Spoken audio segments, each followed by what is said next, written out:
Jambo, how you doing? How was your week? Looking forward to the month of love.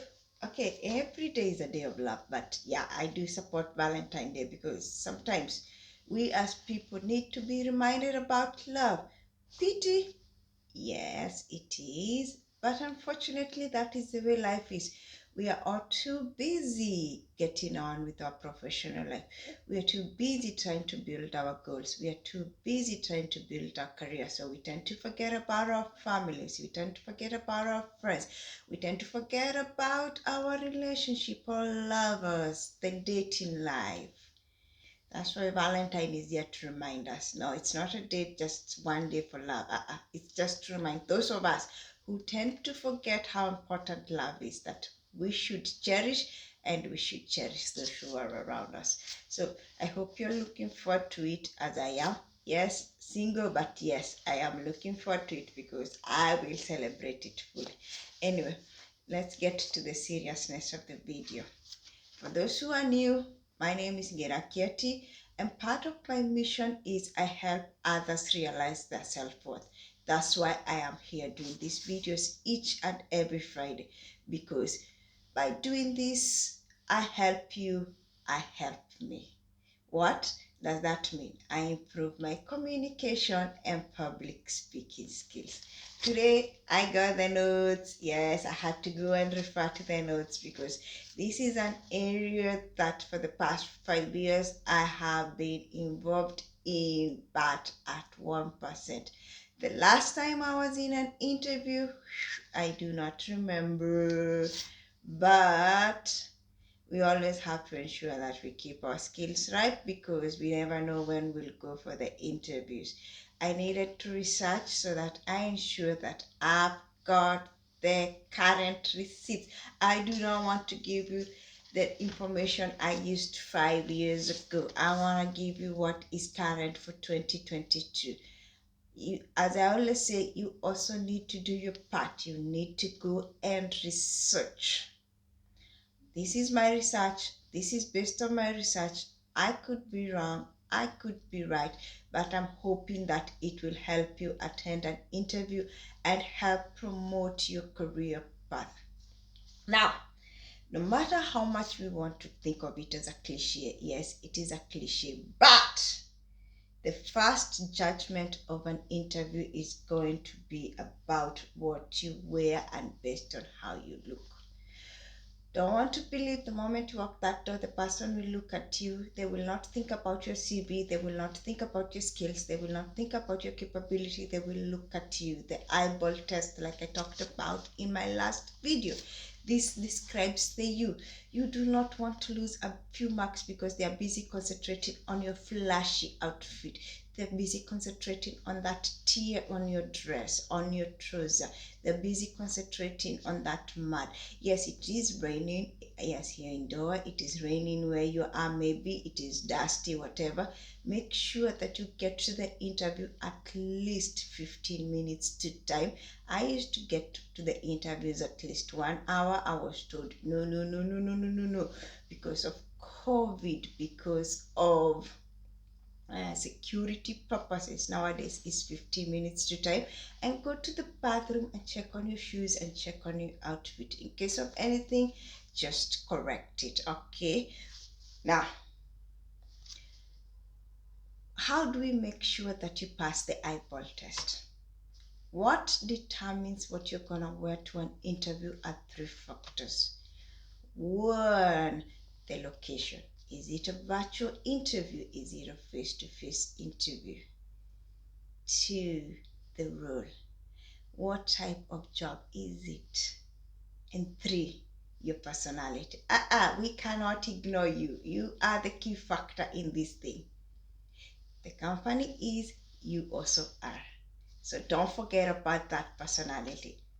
To begin with, let's look about the location. Why is location important? Because what you wear for a face-to-face interview is not the same thing you will wear for a virtual interview. Why? Color. How I look out to the person when it comes to face-to-face and how I'm looking to you when it comes to the camera is quite different. And that's the reason for those of you who have met people who have been online, they're like, she did not look anything like she did on a picture. It's not their fault. Some of us are photogenic. Just ensure that you project the same if you're not photogenic. Because the way the camera projects you is not the way the eyes project the person. So you want to look for clothing that makes you appear radiant, clothing that will not take away from your face and will keep attention to your face rather to the outfit. You don't want anything flashy. So what do we do that? For me, I discovered that when I wear something dark blue or navy blue, I look good to the camera. For some of you, it might be completely opposite because it depends on your skin complexion. So put on a lot of clothes depending on the lighting you have in your house, because it depends where the lighting is coming from. I have a window over here, I have a light bulb over here, so it depends on how. So if I'm facing this side, it depends on how the background is. Ensure that that background is not destructive. Okay, anyway, that's the other thing. So when you're going for face-to-face interview, I can choose to wear brown, I can choose to wear black, I can choose to go with something that is gray, because I still look good for that when I'm doing face-to-face. Would I wear those colors when I'm doing online? I would rather not, unless it was absolutely the last option, or I was trying different outfit because I had different stages of interview. So again, consider your complexion. Like I said, role is the other thing that we are going to look at. What role am I applying? Am I applying for a role that requires me to be in suits? Then obviously you have to show up for the interview in suit. If you're applying for sport role, you might show up for an interview in suits and the guy is like, okay, isn't this guy going to be a referee? Why is he showing up here? So I would recommend that even if you choose to wear a jacket, don't put a shirt that is for button down. Wear something like a polo shirt, something that will show, oh yes, that is a sportsman. Okay, so the role will determine whether to go professional, whether to go business, or whether to go semi-casual. You can choose to incorporate trendy styles to your outfit, but please make sure they are not flashy, make sure they are not distractive. Which brings me to point number 3, personality. We've got location, we've got roles that are determining. What about my personality? I just applied for a role that determines that I wear a suit, but I'm really not comfortable in a suit. Do I wear a suit? You might choose to, but chances are you will be quite uncomfortable in that interview. For such circumstances, and like I said, this is my personal recommendation, I would recommend you go with a pantsuit or a skirt if you're a woman. Put down a shirt that is button down shirt, and then put on a sweater or a jacket. You will still look professional more than business, but at least you're looking good. Will you lose a couple of marks? Most likely, but at least you'll be comfortable. Try to have something that says, this is me. I love suits. I've always loved suits, and thanks to my dad, he taught me how to tie a tie when I was 5 years old, and I've always inherited my ties from him. And from that time, I love wearing suits. That's the reason why, despite having great legs, yes, I'm gonna dip myself there, I always wear trousers because they are more comfortable for me. So choose a personality that is great for you. Do I wear dresses? Of course, it depends on the mood I'm in. Will I go to an interview with a dress? Of course. If I woke up that morning and decided I feel good. Yeah, you get it? So it depends with how I want to project. That's what I would do. All in all, for men, this is the recommended industry standard for wearing suits, jackets, sweater, tie, trouser, button down shirt, a polo shirt, a belt that doesn't look cheap, and same goes for the shoes. Ensure your shoes. I personally would not recommend you to go with sports shoes to an interview. Please avoid that even if you're going for an interview to an environment that is relaxed. For women, the same thing: a jacket, a sweater, a suit, trouser, a skirt, a blouse, a shirt, a dress are something that are appropriate to wear. Doesn't matter what you wear. Remember, not all of us have the money to go and buy the most expensive suits. I don't know, most expensive what not. Just go with this basic. Ensure that your outfit is fitting.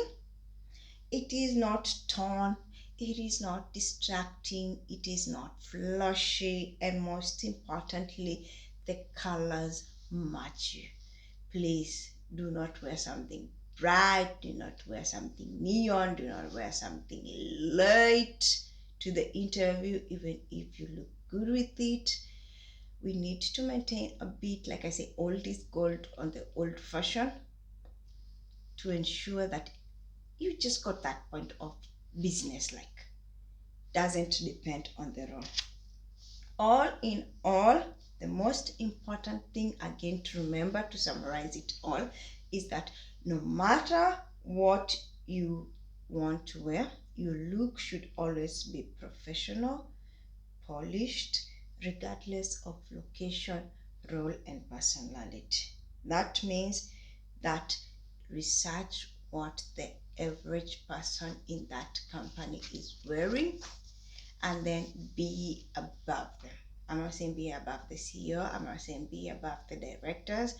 If you can reach there, well and good. Look for the average. If the average person is wearing a professional pantsuit and a professional shirt, you come with a business attire. That's what I'm saying. You just want to look above the normal average. And this is something that I learned in Toastmasters, that does not have a dress code. Always wear above the average. It makes you stand out. It makes you out to look good. Hope for your next interview you will look good, you will look presentable, and most importantly, you will have prepared enough to pass that interview and get that job. Some people are lucky enough to be invited for interviews and get work immediately with less preparation. For our next video, I'll give you the tips on how to pass a job interview. All the best and enjoy the month of love. Bye bye.